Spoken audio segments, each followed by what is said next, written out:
পবিত্র কোরআনে কারীম থেকে মৃত্যুর সময় পাপিষ্ঠ ব্যক্তির অবস্থা কিরকম হয় সংক্ষিপ্ত হয়ে আলোচনা করার চেষ্টা করব ইনশাআল্লাহ।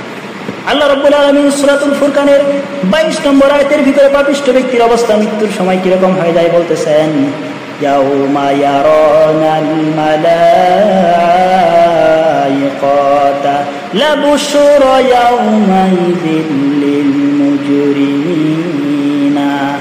যেদিন পাপিষ্ঠ ব্যক্তি মৃত্যুর সময় মৃত্যুর ফেরেশতা দেখে ফেরে, যখন তার কিয়ামত অনুষ্ঠিত হয়ে যায়, মরার সঙ্গে সঙ্গেই পাপিষ্ঠ ব্যক্তি যখন আকাশ এবং পৃথিবীর গোপন রহস্য জেনে যায়।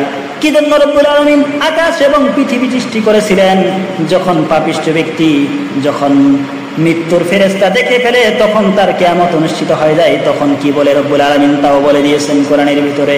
তখন পাপিষ্ঠ ব্যক্তি বলতে থাকে, ওয়ায়াকুলুনা হিজরাম মাহজুরা, রব্বুল আলামিন জাহান্নামের শাস্তি থেকে বাঁচাও, আযাবের ফেরেশতা থেকে তুমি আমাকে বাঁচাও।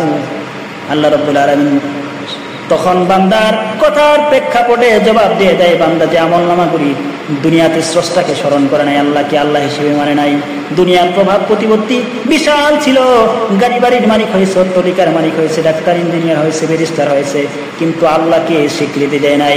রব্বুল আলামিন বলেন সেই দিন তার আমলনামাগুলি وَقَدِمْنَا إِلَى مَا عَمِلُوا مِنْ عَمَلٍ فَجَعَلْنَاهُ هَبَاءً مَنْثُورًا।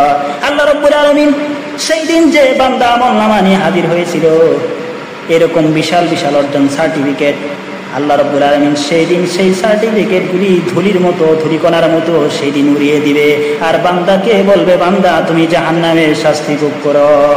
সুতরাং দুনিয়া থেকে ইমানদার হয়ে মরতে হবে।